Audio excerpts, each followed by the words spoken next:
Saludos, estimados espectadores. Imaginen un scooter. Cualquier scooter, absolutamente cualquiera, sin importar la marca o la época. En esencia, todos son iguales. Carrocería cerrada, plataforma plana para el pie, ruedas pequeñas. Todas estas son características comunes de un scooter. Están por todas partes, y todo el mundo está encantado con el scooter por su sencillez y comodidad. Sin embargo, ¿saben cómo empezó todo y quién diseñó el primer scooter del mundo? Ahora lo sabrán. Les presento el primer scooter de la historia de la humanidad, llamado Unibus. Están en el canal Crossmota. Que disfruten el video.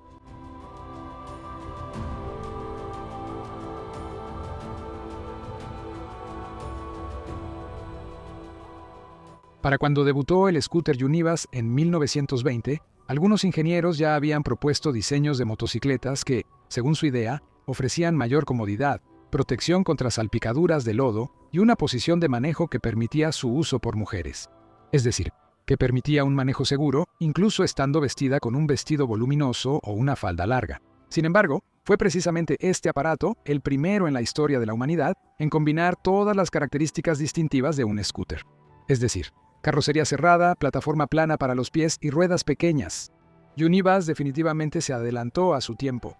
Si te muestran una foto de él fuera de contexto, seguramente le darías menos años de los que realmente tiene.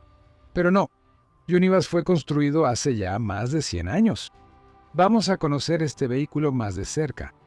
La historia de Unibus, en muchos aspectos, repite la historia de uno de los scooters más exitosos del mundo, la Vespa, creada gracias a la imaginación y los conocimientos técnicos de un ingeniero aeronáutico que trabajaba en una empresa aeronáutica, quien, tras la guerra, quedó en un país derrotado, con la prohibición de fabricar aviones militares y con una capacidad de producción excedente.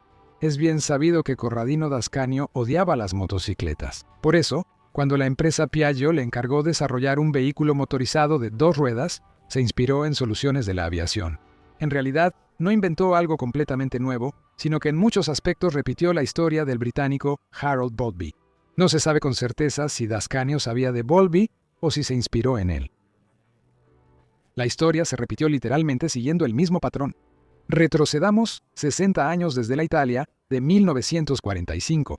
En 1886, en Wheaton, Yorkshire, nació Harold Dalton Bowlby. La familia Bowlby no pasaba necesidades, lo que le permitió a Harold recibir una buena educación. En 1908 se graduó de Cambridge. En esa época, los jóvenes de ciertas clases sociales estaban contagiados por la fiebre de la aviación. Los hermanos Wright, en 1903, demostraron que una estructura más pesada que el aire podía volar y cambiaron el mundo para siempre. Bowlby fue uno de los que buscaban mejorar la aviación, y en 1909 demostró que tenía razón al patentar el primer diseño de tren de aterrizaje retráctil. Ese fue su primer encuentro con las ruedas en los vehículos, pero no sería el último. Para 1911, Bowlby trabajaba como ingeniero dibujante en un astillero naval. Luego, desde 1913, trabajó como dibujante bajo la dirección de Henry Coanda en Bristol. Después de la Primera Guerra Mundial, consiguió trabajo en la Gloucestershire Aircraft Company. Para 1919, la demanda de aviones había caído drásticamente y la compañía buscaba oportunidades para reorientar la producción. Sin embargo, muchos fabricantes de aviones se dedicaron a la fabricación de motocicletas después de la guerra. Estos incluían a BMW, Sobit y otros más. Así que, dentro de las instalaciones de la compañía de aeronaves de Gloucestershire, que para ese momento ya había sido renombrada como Gloucester, Harold Bowlby desarrolló una motocicleta completamente única.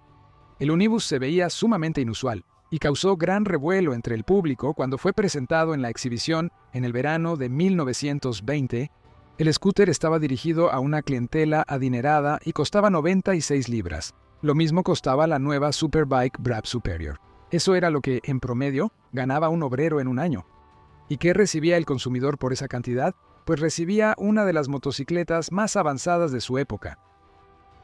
El Unibus estaba equipado con un motor monocilíndrico de 2 tiempos, con una cilindrada de 269 centímetros cúbicos y una potencia de 2,5 caballos de fuerza, con refrigeración por aire, ubicado justo detrás de la columna de dirección. Al mismo tiempo, el eje del cigüeñal estaba ubicado a lo largo del scooter.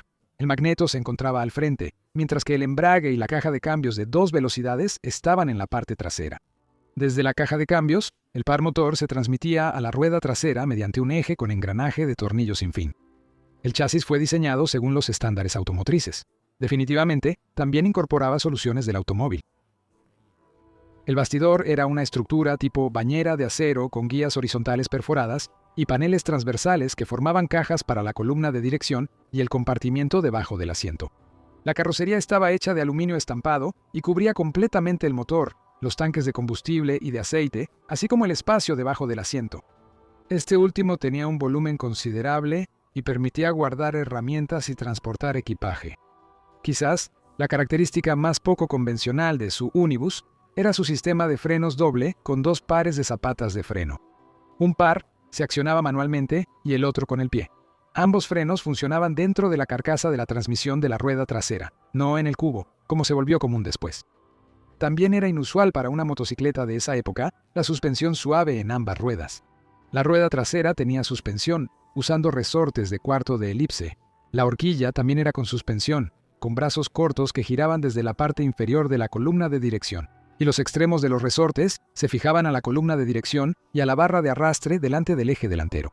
Esto era terrible desde el punto de vista de la física, ya que la distancia entre ejes cambiaba mientras se circulaba por superficies irregulares. Pero en la práctica, resultó ser sorprendentemente cómodo y predecible en cuanto al manejo. Las ruedas eran pequeñas, de 16 pulgadas. Cabe señalar que en nuestra época, 16 pulgadas no era algo común. Hoy en día, ese es el diámetro del rin. Pero a principios del siglo XX, ese era el diámetro total de la rueda en pulgadas. El motor se arrancaba con una manivela que tenía una empuñadura de madera instalada en el tablero de aluminio y conectada al volante mediante una cadena. Bastaba con jalar ligeramente la manivela para arrancar el motor de baja compresión. El motor estaba completamente oculto bajo el revestimiento alrededor de la columna de dirección y respiraba a través de una rejilla ovalada de malla en la parte delantera del scooter. Esta ubicación del motor proporcionaba una excelente distribución del peso y equilibrio, y en las reseñas de los conductores de esa época se destacaba el manejo seguro y la comodidad, dignos del precio del Unibus. En general, el Unibus era una construcción muy ordenada, cuidadosamente diseñada por un ingeniero que entendía la necesidad de la compacidad, una buena distribución del peso, comodidad y una forma agradable. En cada uno de estos aspectos, logró resultados notables y sentó las bases para todos los scooters posteriores. La prensa de esa época compartía la misma opinión. La revista Motorcycling, del 28 de junio de 2020, señaló: desde cualquier punto de vista que se observe, el Unibus es el resultado del trabajo de un ingeniero de principio a fin. El diseño marca una nueva era en el progreso del transporte de 2 ruedas.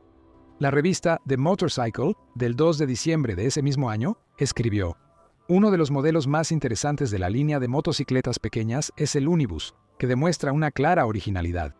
Facilidad de limpieza, protección contra las inclemencias del tiempo, características clave del diseño. El Unibus se anunciaba principalmente con mujeres motociclistas vestidas con vestidos de terciopelo y elegantes sombreros cloche. La empresa también proporcionaba vehículos para pruebas de manejo, incluso a publicaciones no especializadas en motocicletas. Por ejemplo, el periódico The Field, una lectura para caballeros rurales que en general estaba en contra de las motocicletas y el motociclismo, elogió al Unibus por ofrecer protección total frente a la suciedad del camino, tanto para el conductor como para la mecánica en cualquier clima. De manera perspicaz, The Field señaló que el precio de 96 libras era demasiado alto para garantizar su popularidad, lo que resultó ser una amarga verdad. El Unibus, debido a su alto costo, no fue un producto de masas. Se estima que entre 1920 y 1922 se construyeron menos de 100 scooters. Hasta nuestros días han sobrevivido alrededor de 6, un triste testimonio del destino del pionero en la industria. Hay otra historia relacionada con el Unibus y la invención del scooter.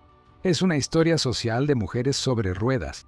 Los vehículos de 2 ruedas jugaron un papel importante en los cambios sociales para las mujeres, ya que la bicicleta refutó las ideas victorianas sobre la vestimenta adecuada para las mujeres y su libertad de movimiento. La increíble popularidad de las bicicletas comunes desde la década de 1870 demostró que los corsés y las faldas voluminosas simplemente eran imposibles para la mujer moderna que llevaba un estilo de vida activo.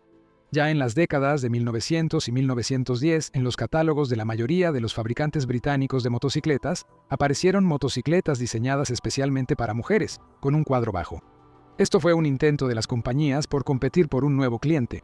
El modelo femenino, en realidad, representaba una evolución del diseño de la bicicleta con cuadro abierto, cuyo diseño es casi tan antiguo como la bicicleta de seguridad, que apareció por primera vez en el Reino Unido en 1888.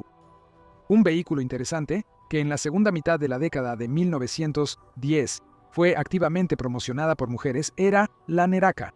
Era una motocicleta así, con una carrocería que protegía contra la suciedad y las salpicaduras y un cuadro bajo que permitía conducir usando falda.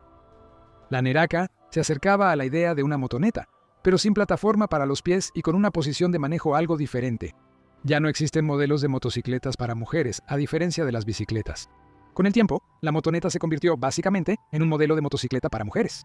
Se necesitó otra gran guerra y una nueva ola de compañías aeronáuticas compitiendo por pedidos para que, finalmente, la motoneta se volviera accesible para las masas. Con dificultad a finales de los años 40 y luego con el doble de fuerza en los 50, la motoneta se convirtió en el medio de transporte más vendido en un mercado verdaderamente global.